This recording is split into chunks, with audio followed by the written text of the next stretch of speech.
Good evening, everyone. I know it's slightly late in the evening and it's almost end of the week, so I'll try to keep this session as interactive as possible and pepper it with more of my experiences.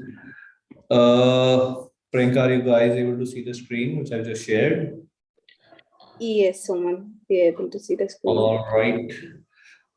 So let's get started. Uh, So like Priyanka said, I think that's a good context that typically a lot of times we've seen products coming into market, whether be it digital products, be it offline products, like say in the FMCG category, some succeed, some fail.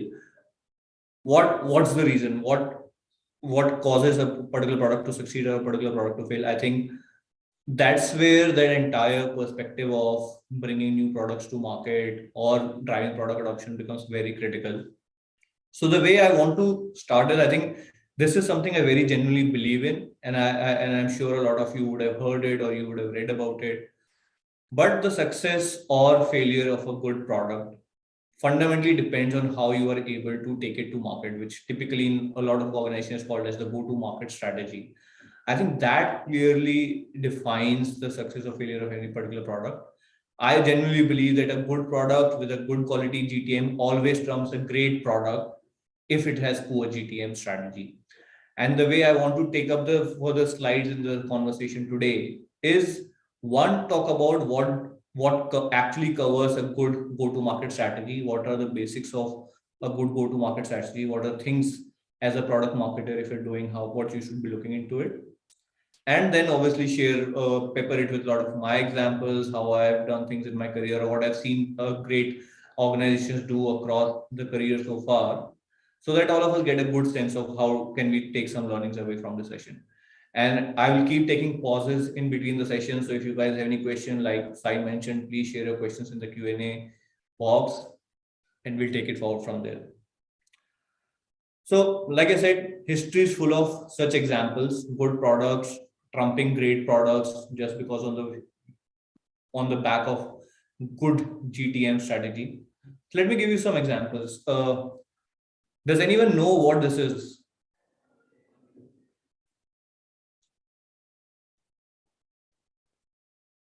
Okay. So this is the world's first portable digital music player, which came out of an organization in South Korea. Do any of us recall this? I don't know. Yes, a lot of them are telling it as a Walkman. Somil, I think so. We should pause for about half a minute before people start processing their answers. Yeah, sure. So for those who are saying Walkman, actually it's slightly later technology than a Walkman, but because Walkman, as a lot of people would remember, you need to put in a cassette or something. This is the world's first portable digital music player. But do we know about it? Do a lot of us remember it, or do we even know the name? I don't think so. But I'll show you. Just give me a second. Do people know what this is?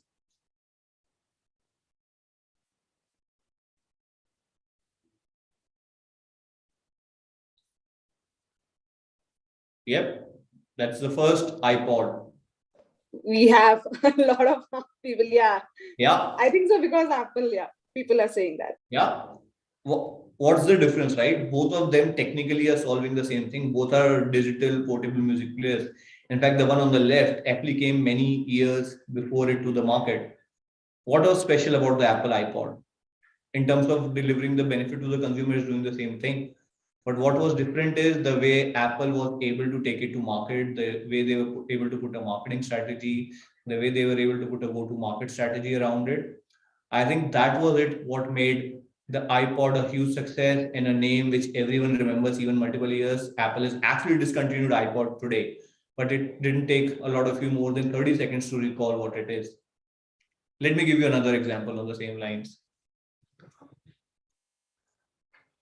You know this man, right? Most of you would know this man. What does he have in his hand? I think there's a title also which says what it is.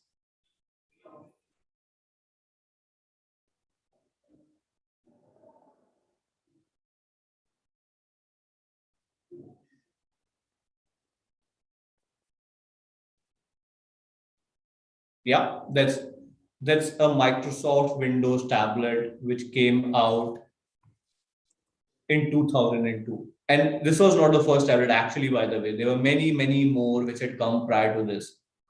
Do we even know today where it is? I don't know. But I'm sure everyone knows this, right? I don't even need to put the name to it. Everyone knows this. And it came many years down the line after the first tablet PC came out. Again, what was different? The way, was it a technology wise? Maybe slightly different. But in terms of functionality, I think more or less the same functionality which any tablet PC, even what Mr. Bill Gates is holding, had. What was Apple able to do? What was different from Microsoft? They were able to put in a strong story behind it. They were able to put in a strong communication or marketing strategy behind it, a good go-to-market strategy behind it, which made iPad the humongous success it is today, versus probably no one even remembers what happened to the Windows tablet. One final example. Does anyone know what this is?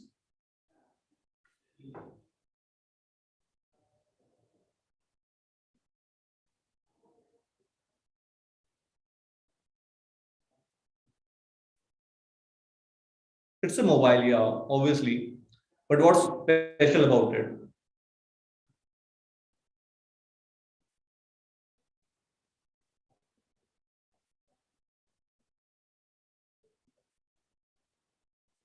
Yeah. So, like some folks have said, this is the world's first touchscreen mobile phone, which came out by the company by IBM in 1992. Again, touchscreen phone, IBM launched it in 1992. I'm sure there were many other organizations who launched it over the next 15, 20 years. But which is the one touchscreen phone which truly revolutionized the smartphone arena? The Apple iPhone. Again, technology, maybe few things here and there were different.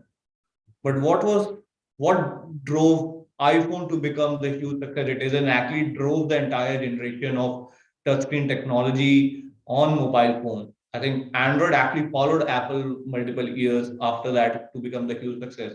Apple was the one who popularized the entire touchscreen arena in the first place. What did they do different? I think the three examples, I picked up Apple specifically because they are one of the pioneers of doing it in such a beautiful way. And I just picked three. You could actually do a section entirely on just Apple product. What they are able to do, they are able to take products which they're not necessarily first to market, but they're able to build in a strong storyline behind each of the products. They're able to build a strong consumer story, a consumer connect around these products. They are able to put in a strong machinery behind all of these products, which make them much more desirable, which make them much more appealing to consumers, which drive the sales of these products. And that's what makes them a successful product organization. Now, it's easy to say, okay, Apple does it. So what do they think of doing? The way I want to put that is, like I just said, what drove this? It was a good product. The product was good. And there are people who would probably even today say that, hey, there are better phones out there than an iPhone, or there are better tablets out there than an iPad. But the truth is that these two rule their market, right? It was a great go-to-market strategy, which initially drove the adoption for these products. And once the adoption kicked in, then it was just a matter of time that they became mass products for everyone to jump into. So just taking or thinking about it, what defines a good or a great go-to-market strategy, right? I say that there are three pillars of it. The three pillars are who, what, and when. And I'll explain to you in the coming slides what I mean by each of these. Just remember this: who, what, and when, the three pillars of a great go-to-market strategy. First and foremost, when we say who, the who is the target audience. Forget an Apple product, right? Even any one of you working in your separate respective organizations, if you're into product marketing, you have to be very clear the product you're creating, what is the ideal customer persona for your product. You have to break it down into as much detail as you can. What is the demographic of the consumer? What are the psychographics or behavioral traits of the consumers? What do we know about the lifestyle of the consumer? And how do you pitch your product by understanding all of these? And the best way to do that is almost imagine an ideal customer in your mind and say, hey, this is, say, for example, Priyanka, 25 years old, lives in Delhi, owns this particular kind of a device, consumes content on these particular kind of channels. Once you understand that individual as a whole, and then you say that this is my product, which brings this value addition to this life of the consumer, that is where your ideal customer profile is defined. And I think one of the policies which I've highlighted here, a lot of times when we are working in our respective organizations, we tend to view everything from our own lens of how we would look at that product or how we would absorb that product. I think that creates at a lot of times it creates a fallacy, and hence I keep reminding everyone, you are not your customer. Means in a majority of cases, you are not your customer. So always when you're defining your target audience, think about who is the ideal persona for that product and how are they going to consume that product. In one of my previous organizations, we actually used to do when I used to be in telecom, because that was a point in time when telecom was penetrating into rural India, and all of us sitting inside our metro offices were not just able to think, okay, how would rural India think about this product? We created what we called as Ramu test back then. And Ramu, a lot of people in North India would know that this is a name you use for your office boy, or you would have, say, someone at your home. What we would do is we will bring folks who are from that rural background and make them go through our products or our communication or our marketing messages and ask them to evaluate them. We wanted to remove any biases we could bring because we were looking at that product day in, day night. We were defining that product. We were defining that messaging. We were too close to it. And anyways, you are not a target audience. We ran all of these products. We ran all of these communication messaging through people who were from that particular consumer personas, who were actually in those kind of geographies. And we made them go through those tests. And basis that we used to define, okay, whether something is working or not working. So always keep this in mind, that define the target audience and then keep that in mind that you are not your target customer. The what, the second pillar, what is the problem being solved? For any product to drive adoption or for any success to have, you should be able to answer what is the problem you're solving for your ideal persona. The example Priyanka gave, right? Maggie. What's the problem Maggie is solving for us? I am just pausing for 10 seconds, 20 seconds. What do you think is the problem Maggie is solving for us?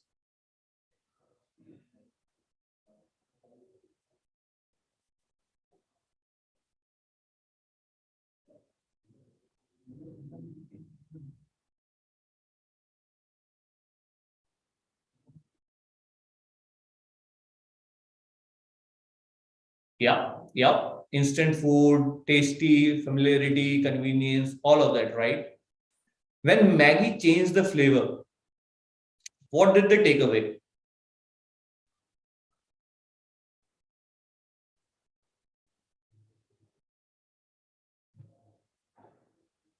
Yeah, I think I see taste, right?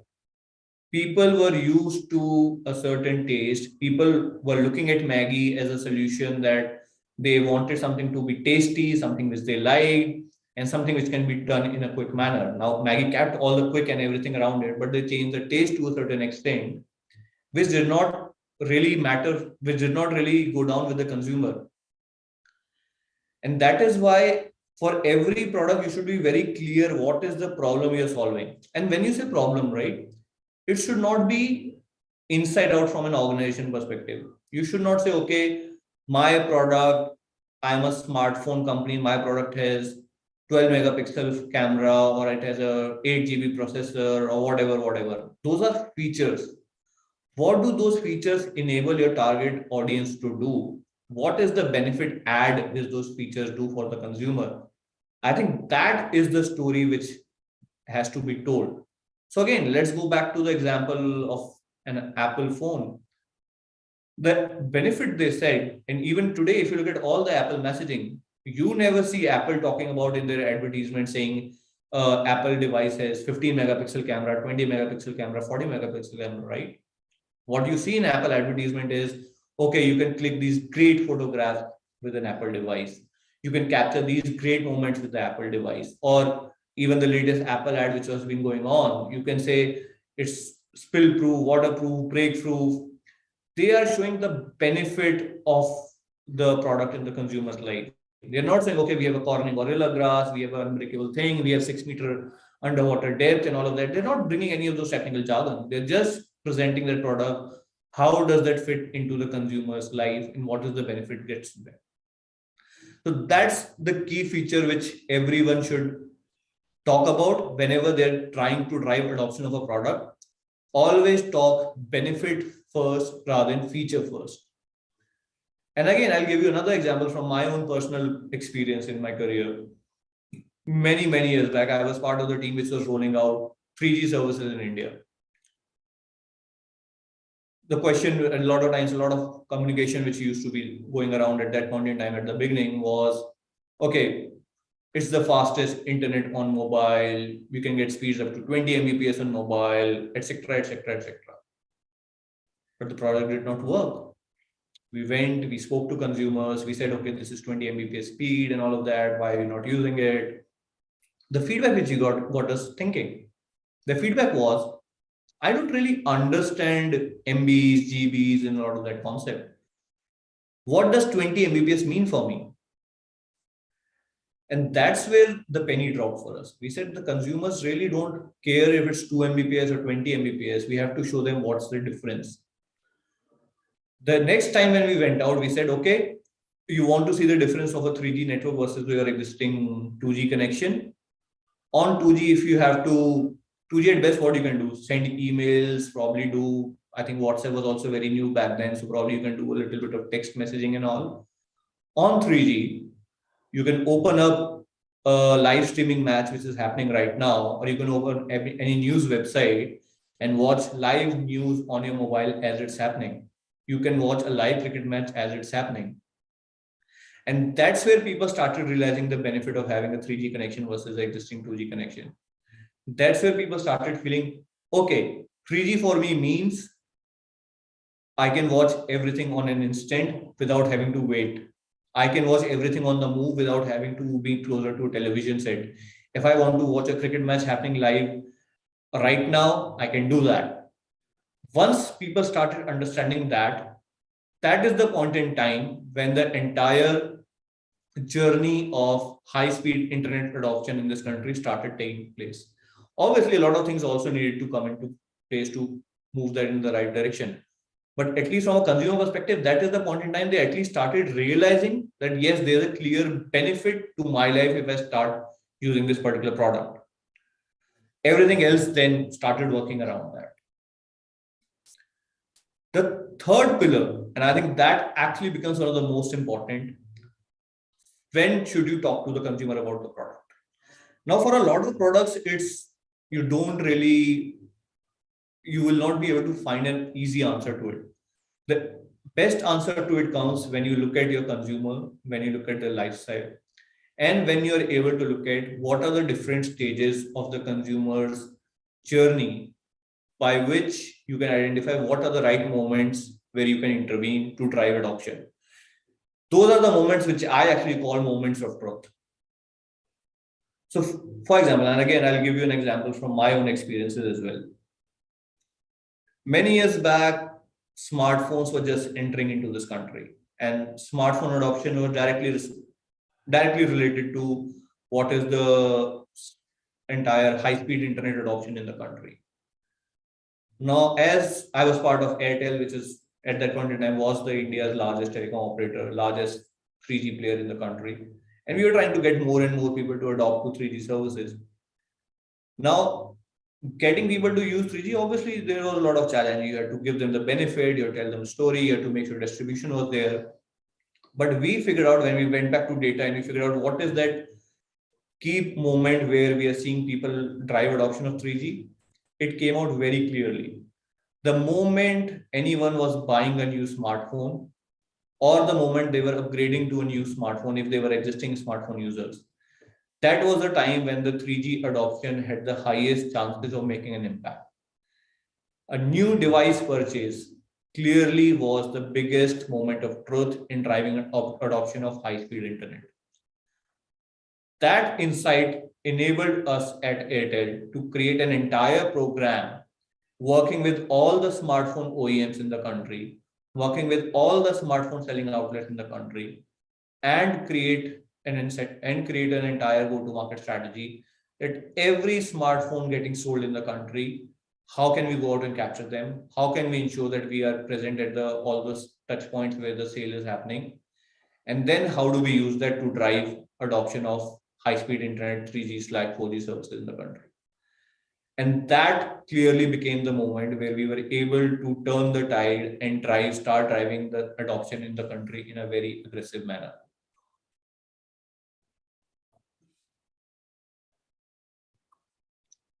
And because of this moment of truth, it is as simple as this.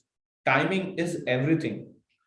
You can keep talking to consumers about, okay, we have this great product, we have this great service, there are these great benefits. But if you are not at that right point in the consumer life cycle, if you are not at the right consumer buying cycle or at the right moment of truth, then everything else would just fall away.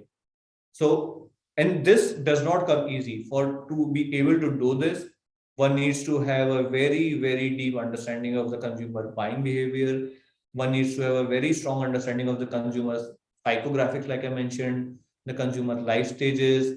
And that's what will help a good product market identify what are the right moments of truth and how should we make sure that all our go-to-market strategies are targeting the user at that point in time.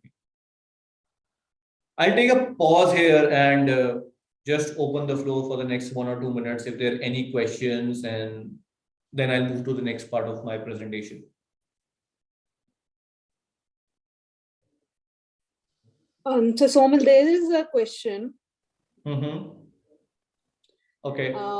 Let me just read out to you by Ashil Parekh. Does this feature versus benefit concept also applies to technical product as well, where your persona is an IT guy? Or yeah. Oh, I think that's a good question, Ashil. I think it applies to everyone, even if your target persona is the IT guy, right? Even that IT guy has a role in the organization. He's supposed to deliver certain benefit for the organization.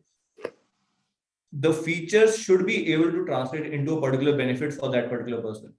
For example, if the IT guy, and I'm just taking an example, if the IT guy is responsible for buying laptops for the organization, even that guy, you should be able to explain that, okay, if you're say HP trying to do a laptop sale to them, you should be able to say, okay, my laptops have these features, which will enable your employees to do their jobs better or in a faster manner or in a more efficient manner. Or if you buy my product, the total cost of ownership for the laptop is going to be much lower versus if you buy an XYZ competitor's product. Now you have to understand what is that IT guy's motivation. The IT guy's motivation to succeed in his career is that he would want to show to his organization he's got sufficient cost savings. He would be able to show to his organization he's got higher productivity for the employees. And if you're able to show the benefits of your product aligned to his incentives, that's where the entire story will work. So clearly it holds for them as well. Thank you, Somil, for that. I think so we can have more questions during the Q&A session, and we can continue with your slides and your discussion. Cool. So once the clear definition is that, okay, who is your target persona? What is the problem you're solving for them? And when is the moment of truth? I think that clearly defines how you take a product to market and how you're able to drive it. What also is like I said, it's extremely important to understand what is the user behavior, what is the user journey. You will still have people who will come in, who will try out your product. It happens a lot, especially in digital organizations, right? You can very clearly see how are people interacting with your product, How are they using a particular feature? How are they not using a particular feature? Now, you as product marketers, I think that is extremely important. Keep looking at insights. How are people using it? Also, keep figuring out what are barriers to adoption, right? There could be certain set of people, you will see people coming to a certain point of stage and dropping off. What went wrong? Go back to the users and speak to them and understand what was the challenge, why they did not complete the transaction. What was other reasons why are they not coming in? If they came to a certain stage, why did they not move to the next stage? How can you understand more of that? And drive those insights. I think the insights become very extremely important for anyone who's trying to drive adoption of a particular product. How do you use those insights to improve engagement? Like the example I gave about that entire 3G adoption. The insight being that the users really did not understand the technical jargon. And when we broke it to them in the sense to say, okay, you can watch live TV on your device, I think that just changed the way people are looking at the product itself. Barriers to adoption, I think that becomes extremely important. So this entire user journey for every product, for every product marketing guy out there, for every product management guy out there, I think that becomes extremely important to crack the entire adoption journey. Right? I'll give you again, probably I'll give you some more examples. I've been with India's largest telco, I've been with India's largest travel platform. I'll give you some examples of how we looked at things and how it helped us arrive at some solutions.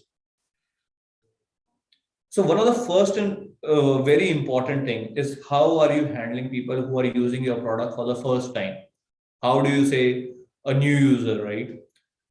So you explained everything, people understand, they understand the benefit, they understand what it's in for them, but still they don't want to commit to a new thing, right? Even if it's a new product or even if it's a new service, no one wants to commit to a new thing. How do you handhold the first time user into it? Now, there are various ways of doing this, right? A lot of times organizations do things like trial offers.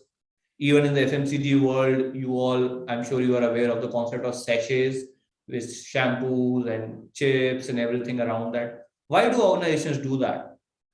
The sachets, the small pack, the chota packs, whatever you may call it, is a simple way of getting people to sample the product. They sample it, they try it. If they like it, then they go on to buy the full course product, the large size products.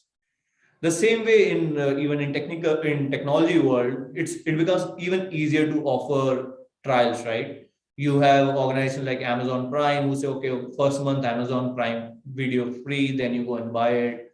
And that's how a lot of times we also did it in my previous organization. So one thing is doing trial offers, give people something to use for free, see how they are consuming it, leverage all those insights, and then keep feeding them more of what they like.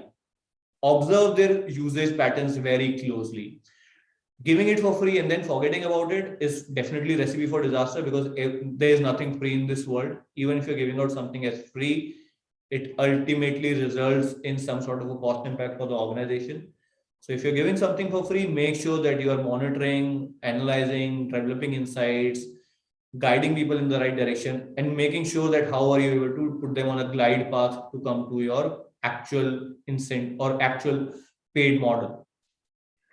The other thing also, and this again happens a lot in digital products, there's a very heavy information overload. For example, I download an app for the first time. I'm someone who has never used this product earlier. And I come in and your app has 20 different images, 30 different banners flying all over the place. I won't really know what to do. I'm the first time user. I need someone to handhold me, guide me of how should I go about doing things. Now, again, there are 2 or 3 best practices of doing it. One way to do that is a lot of organizations use it is almost on digital products have what you say is nudges, that they will have, okay, a certain pop-up to say, okay, you want to start here, guided tours. You can go here, then you go here, then you go here. This is what your journey looks like. The other thing which also helps, and I tried that in my personal experience, is actually reduce the information overload. Don't bombard a new user with lot of information. Just make sure. So, for example, when I was at Make My Trip, which is India's largest travel platform, We had 12 different kind of offerings for a consumer. We had flights, hotels, cabs, trains, bus, you name it in the travel sector, and we had it. There was no point trying to bring everything to a first time user. We went back to data and saw that 50% of people who came onto the platform, the first transaction was a flight transaction. For another 25%, the first transaction was a hotels transaction. And for another 20%, it was about a train transaction. And we clearly said that, okay, if this is the first time user who's coming onto the platform, for the first for the first 10, 15 days, 30 days, let's not talk to him about anything else apart from these three big categories. Everything else we will bring to a user when he's slightly more mature, once he's already experienced the product. And we know from our past data that these are the three products which drive the maximum amount of adoption from a first time user. We removed every other banner for the new user from the app homepage itself. You will download the app. The only three offers or the only three banners you would see is flights, hotels, and trains, nothing else. And it's, if you are a slightly evolved user, you want to do something else, obviously there were menus in which you could go in and avail those services. But for the majority of the people, we just made sure that it was a simplified menu. And it sounds to say, okay, it's easy change. It's not such an easy change. You have to build your product and technical stack accordingly. You have to build your marketing strategy accordingly. You have to drive your acquisition program accordingly. And end of the day, you have to keep monitoring the results of how it's performing. And I can tell you from example, or from my experience, just this change of reducing the complexity for a user, for the first time user, actually drove up our conversions by 25% in a matter of just 2 months. For an organization at that scale, at the kind of acquisition which they do, a 25% conversion improvement is multiple $1 million just in bottom line. And that's the power of understanding the consumer behavior. That's the power of understanding what is the consumer life cycle. That's the power of understanding what are the barriers to adoption for a consumer for a particular product. New user people have solved for. The other thing which people typically solve for to drive product adoption is how we're leveraging different consumer insights and creating propositions for them. Again, very, very small example. As Make My Trip, we used to see a lot of our bus bookings used to happen late at night. Now, this was an inference we saw when we looked at data. When we went back, spoke to consumers, what we figured out was a lot of people, especially youngsters, used to stay. Say, for example, someone is staying in Bangalore, they need to travel to Hyderabad, or someone is staying in Delhi, they need to travel to Jaipur or Chandigarh. They used to take late night buses. They used to make plans almost at the last minute, say on a weekend, like a lot of you may be making for tomorrow. And because it was late at night, they would look at offers online and say, okay, where am I getting the best offer? And they would come up and make those bookings. And we also saw at the same time that that was a period where we were not seeing enough traction on the regular lines of business, which was flights or hotels, because typically not a lot of people would book flights at that late in time. So again, we made the decision to change our app architecture. As soon as we started hitting what people call the graveyard shift, we ensured that whoever is turning up on the app, they would see a lot of bus offer promotions on top of the homepage itself. That simple change, again, bringing these bus offers up front, actually drove the conversions by almost 3 to 4x in a matter of 2 weeks. Because people who are coming to the app, they did not have to go through multiple hoops to find a good offer. They could see it right up front. And when they were able to see it right up front, they were able to get into the funnel much easier, and they were able to complete the transaction in a much shorter manner. That again was an insight-based proposition which we were able to create and drive adoption for. And there are multiple such examples across different organizations, with organizations have identified a particular insight, used it to create a particular proposition, and which has helped them create better business results.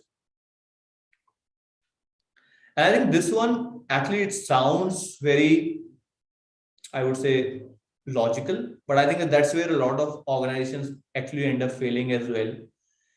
be very clear that what is the proposition for which particular segment of your customers.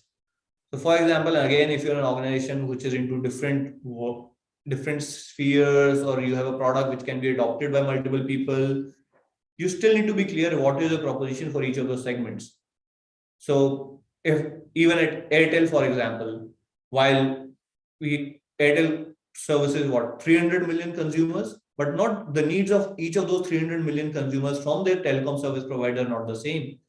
Each one needs a certain output from them. There are a lot of people who are value conscious, who just need, okay, my service provider needs to be the cheapest, or I need to spend the least amount of money I can just to make sure I have a connectivity with my loved ones back home. They are housewives, and this is an era I'm talking at least 3 to 4 years back.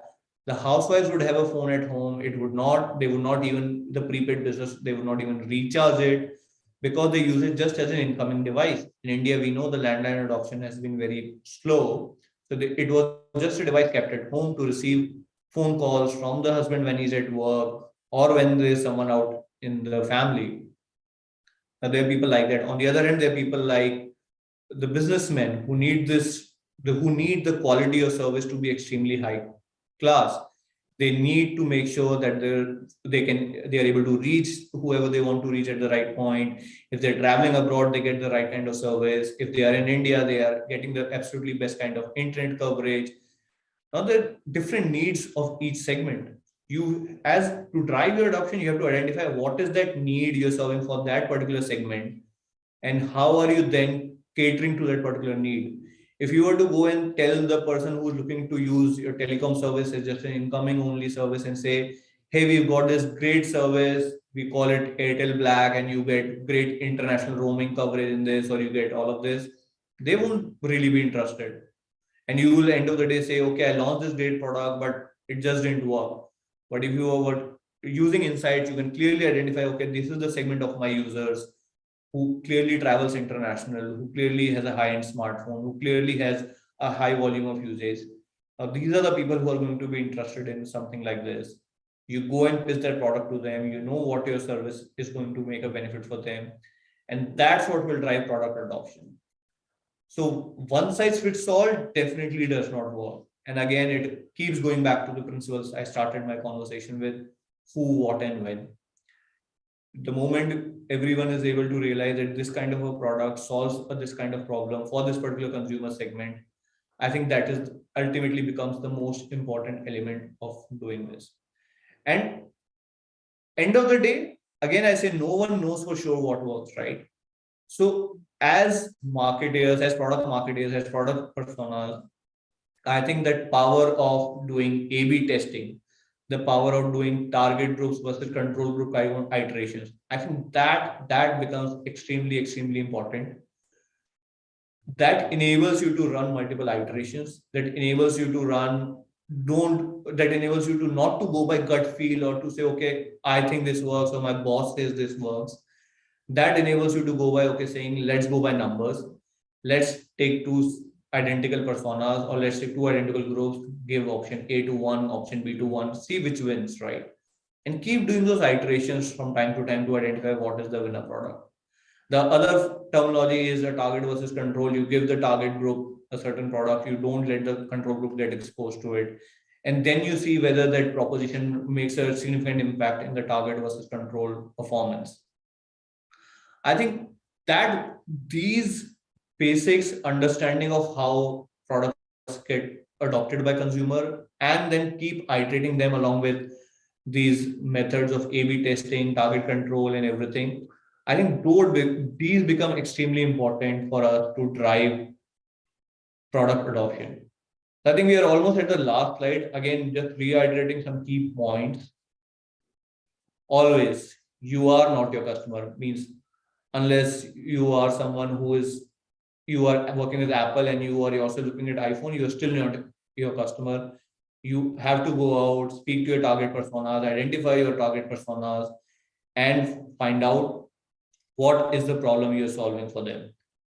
These two combined with your customer journey understanding, these two combined with finding moments of truth, are going to give the maximum impact for everyone. These are going to be the key to success to drive product adoption. So yeah, so that's it from my side, guys. This is what I had to share with you. And I think Priyanka, probably we can take a couple of more questions now. Yeah, sure, Somil. So I think so people can put in questions. I have one question from Ravi Sushmit. He's asking how to find an ideal customer when your product is horizontal and trying to find the niche and the product is yet to be in the GTM phase. And the product is basically an AI-based content writer. For a content writer is what his question is. Yeah. So to that, I have a very slightly different perspective on that. And a lot of times in this, I see a lot of it happening, especially in the technology world. People end up creating a product and then try to find the persona, right? I think every time you're creating a product, you always should start from a genuine customer problem. So even if you're saying that it's an AI-based content solution, for example, someone must have found a problem somewhere, right? You would have seen someone struggle with it. You would have seen someone not being able to do a content job well. That would have given you this idea, okay, there's this inefficiency in the system or there's this lacuna in the system which someone can fill in, and that's how the solution was created. Always, and if you started from a problem which a particular person was facing and then you ended up creating a product, you at least have your first customer already there. The first person you saw struggling with that problem is your first customer for it. And once you run it with that particular person, you know there are more people like that in that ecosystem or in the industry, and that becomes your first list of target audience, your first ideal persona to go after. But always start with the customer problem being solved. Don't create a product first and then try to find, okay, who should I go and sell it to? That obviously will create definite challenges.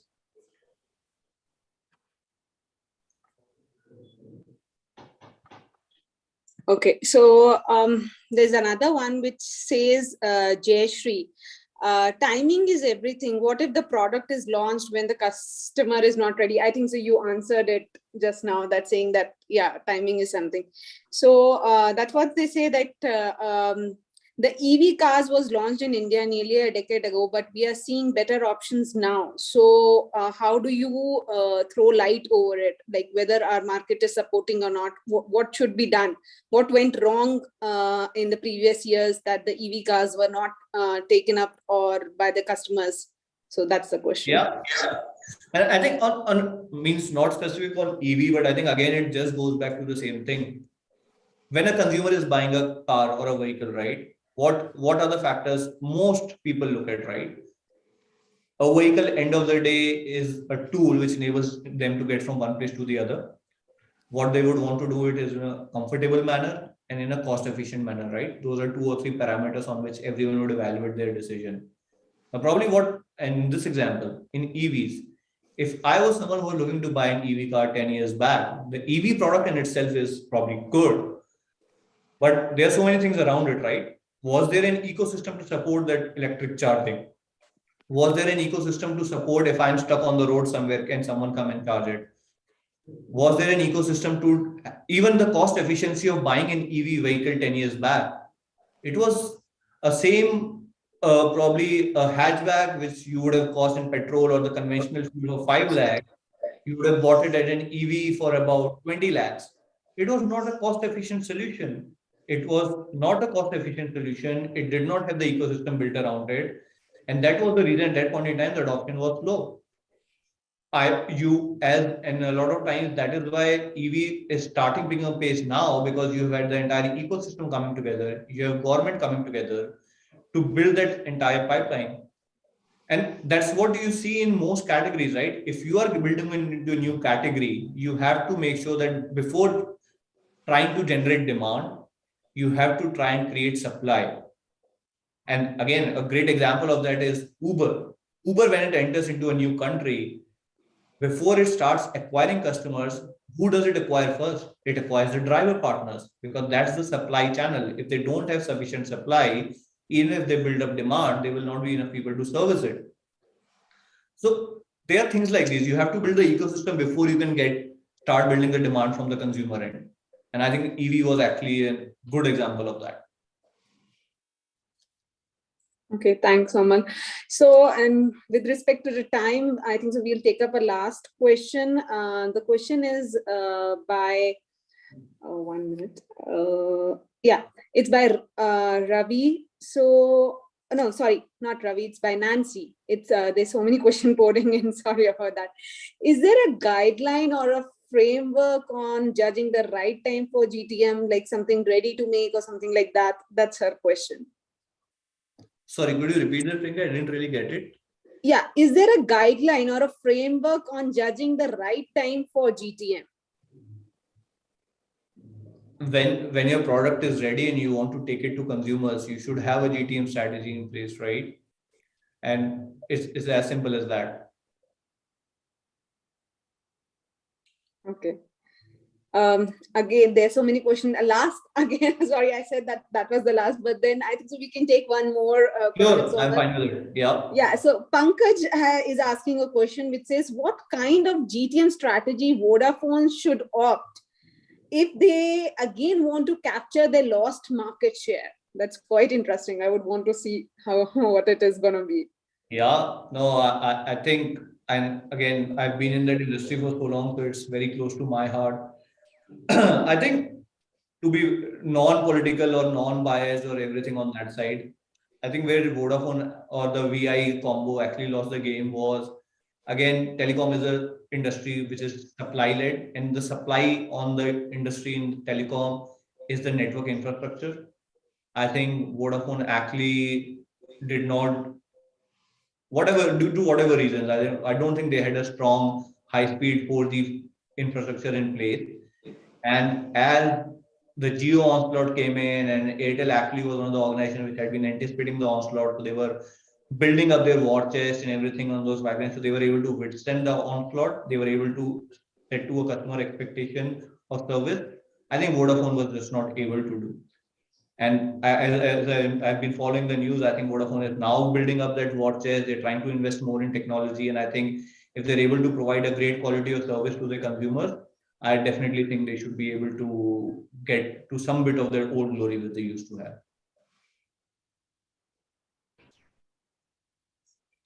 Okay. So I think so with respect to time, we can stop it over here, or Somil, would you want to take more questions on? Yeah, thank you, Somil, and thank you, Priyanka. If you can stop sharing, Somil, let me bring up a couple of slides just as a closing note. You know, I see a large number of questions and very interesting ones, by the way.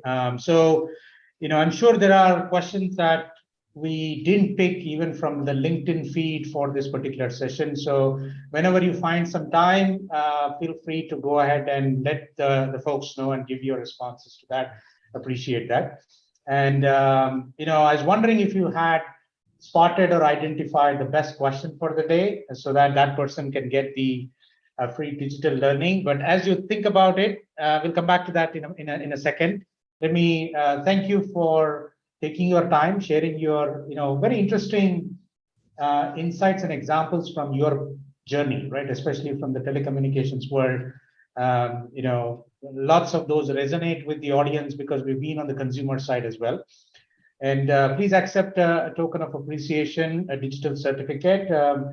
This particular certificate is now globally recognized and automatically verifiable on blockchain. So you will receive that pretty soon in your inbox. And courtesy of Hyperstack, which provides a global digital certificate on Web 3.0. Right. And folks, for all of you who have joined today, thank you. And